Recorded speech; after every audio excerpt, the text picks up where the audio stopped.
But Jim, you've been on the show several times. We talked to you about what's going on in the industry. I'm going to show your book. I have the graphic up here to tell people about it. We'll discuss it.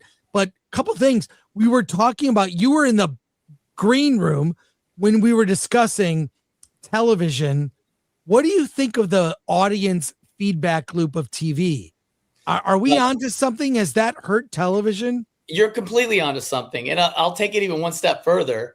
I had to go to one of those WJ member meetings a few weeks ago because I've been in the WJ like 15 years.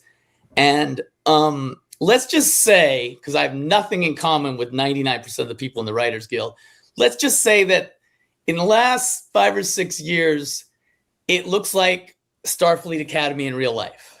No! Are you kidding? No, I'm not kidding. I'm not kidding. I mean, listen, I don't think they can throw me out for making fun of other members, and I'm too old to be hired on a TV show from some young show writer. So yeah, it looks like, blue hair, lots of COVID masks, beta males, pronouns everywhere. It literally is reflective of like 2,000 people who look like they're in Starfleet Academy.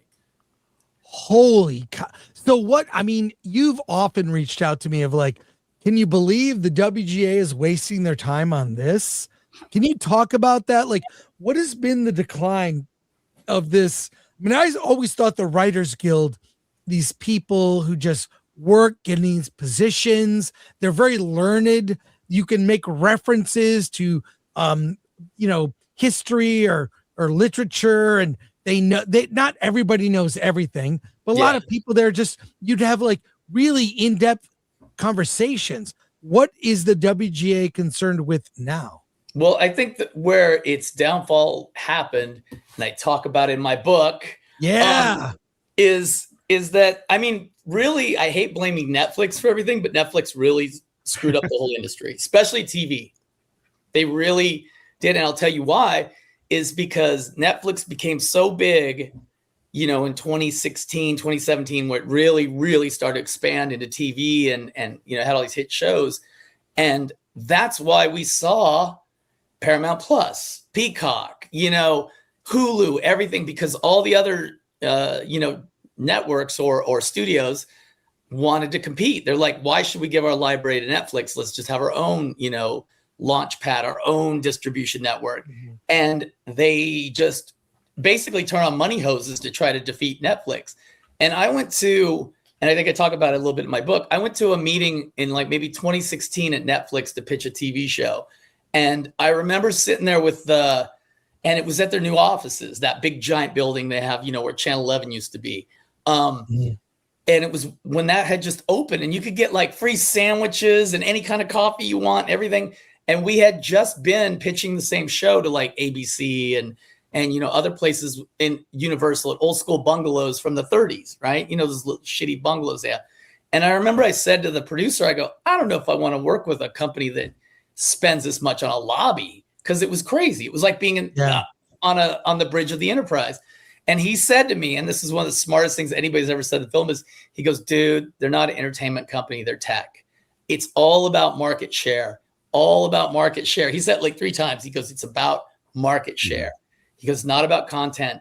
And so what happened basically, in my opinion, I saw it firsthand, is that so much money was being poured into these TV shows in the late 2000s, like around 2016, 17, 18, 19, right before COVID, that it fueled all the DEI stuff, because it didn't matter if you made something good. It was all about just putting things out. And if you look at the, like I said, the way that the people that got in the WGA, they just started letting people in left and right, because, and it was especially TV. If you have 300 TV shows, TV, you can hire whoever you want. Features is a little bit more, discerning. You can't just jump into features. But if you want to hire this person, that person, you can. And I know a lot of showrunners that experienced that and just said, by the way, I'm getting over a cold, so sorry about my voice. All good, man. A lot of showrunners, they hired all these young kids who it was like their first or second job, and they ended up having to write their episodes, and they wouldn't get paid for it. The more experienced writers, because the show would just stall. So a lot of people, like you said, Chris, until about the last 10 years, a lot of people who wrote for a living were very learned, let's say.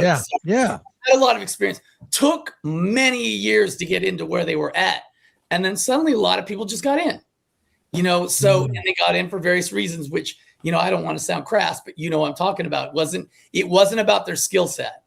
So that has been, I think, the big decline is there are not a lot of quality shows because there's not a lot of quality writers anymore, especially in TV. Wow. And that's certainly one reason. I do think that the feedback loop was something that actually made shows better. Yeah. I mean, I remember Twin Peaks. There were Twin Peaks message boards. Twin Peaks in the 90s was appointment TV. And then Lost, when that show launched, what was it, like 2005, I think, ish, around there. That show was revolutionary. So, yeah, I think taking the feedback loop off really has hurt things. Well, that's how networks did things, and then streamers decided to do it differently because they'd have co-productions or, Netflix would be doing something with BBC or this or that. So they would just, again, they needed content. So it's like, why would we screw around with pilots? We just need to go make 10 of these, 12 of those, 6 of these, 5 of these, and we'll put it on our, Netflix isn't just in America, it's everywhere, so it's in every country in the world. So that's a big reason too. I think a lot of those co-productions were the reason they just started ditching the pilot system. I also wonder, I mean, how are they learning to write? I mean, it doesn't feel like college is teaching them that. I brought up in the D files, it just felt like they need to fill a diversity quotient, and in doing so, they nudged out all the people with all the experience, and forced them out in order to do this arbitrary balance that they seem to need to have. Yeah, there's that too, because a lot of writing it's not just being the best writer in the room. It's about doing the work and being able to do the work fast and being, able to get it done. It's like you don't have time to sit around, smoke cigarettes and be up at 3 a.m, that romantic version of writing. It's like sometimes right, motherfucker, go. We need this tomorrow. Again, I talk about it in this book that my old writing partner and I, we worked on a rewrite for John Carpenter's last movie. We did an uncredited rewrite. They said, hey, you're hired, but you got 5 days. We're giving it to Amber Heard on Monday. Like shit like that. So that's also part of it too. You have to be good and fast, be able to talk in the room, talk about things. Mm-hmm. But one thing I'll add too is that every meeting I ever went to, and I went to thousands of meetings at studios and stuff, it was always about like, what's the story? Is the story about love? Is it about freedom? And then literally like in 2017, 2018, it became about, well, what's the social issue? What are we trying to say? It turned into like, what are we trying to say? Like almost overnight. And I don't know how it just encompassed the entire business, but you had to go in with like, oh, it's about this. And we're trying to say this, so that happened too. Are there discussions about the audience? Like, who are we writing this for? Since I wrote a book, which I'll probably never get another job again, but since the film business is dead, I don't care. The thing that I've discovered is we always talk about Democrats and Republicans and right left. The biggest problem, especially in TV, is that it's class. There's most. My sister works in fashion and she always jokes, we're the only 2 idiots in LA that don't have trust funds. There's a lot of people in the film business who are from very high class families. They went to the best universities. They went to the best colleges. They've never had to worry about doing a paycheck and making a paycheck in their life because they're taken care of. And that's how a lot of people get in the film business, either family connections, or you can go work for Ron Howard for free for 2 years because your family's subsidizing your income, And so a lot of people end up just coming from a class system that they don't understand 99% of the country. Yeah. They just don't. I went to a dinner one time when, listen, I'm very independent in my thinking, but I can be all over the place with politics. But we went to a dinner with these people, and this guy had been ahead of a studio, and it was when January 6th was going on. And he said to me, he goes, are these just people just that stupid and uneducated?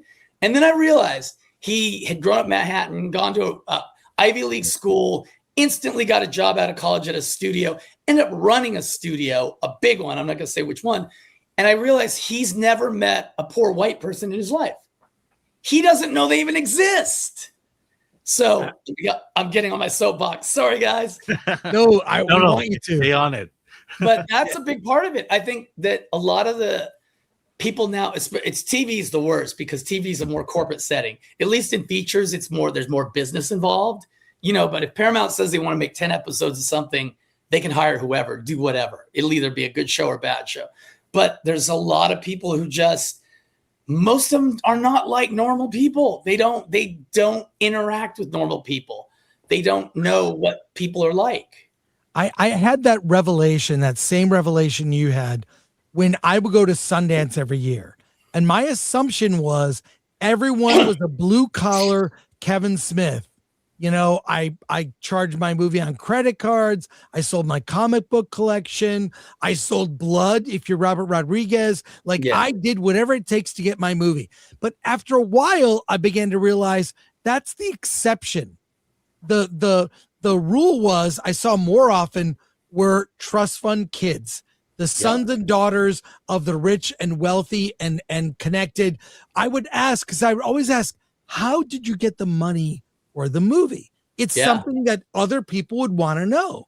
Mm-hmm. And it would be whenever someone was vague, I'm like, oh, you're on art welfare. I mean, your family funds your lifestyle. So you can spend 3 years working on a documentary, not getting paid, that's funded by a grant that someone helped you get.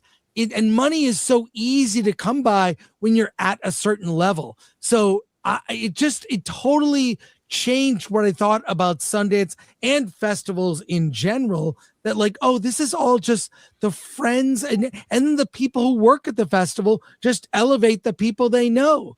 Yeah. It's really disheartening. So people that's why I give people like Kevin Smith and Robert Rodriguez props, because they were they're just grinding regular dude who decided to do something really stupid, like spend 20 grand on a movie or whatever it is. So that's more rare these days. But yeah, and there's a lot of, I'm not going to name names, but there's a lot of big directors that came up in the 90s. A couple of them I knew personally that came from uber wealthy families. How did they go shoot a short film on a weekend with a 35 millimeter camera and a crew, in 1994 when they're 23 years old? Doug Lyman. Yeah, exactly. On my note. Yeah. So, it's so there's that, but that's why I think people are really out of touch. It's not just politics. I think it goes deeper. I think it's more a class issue than even politics. And one kind of ties into the other, but there's so many people out there that don't connect with what's going on, and unfortunately the people making the projects don't understand them.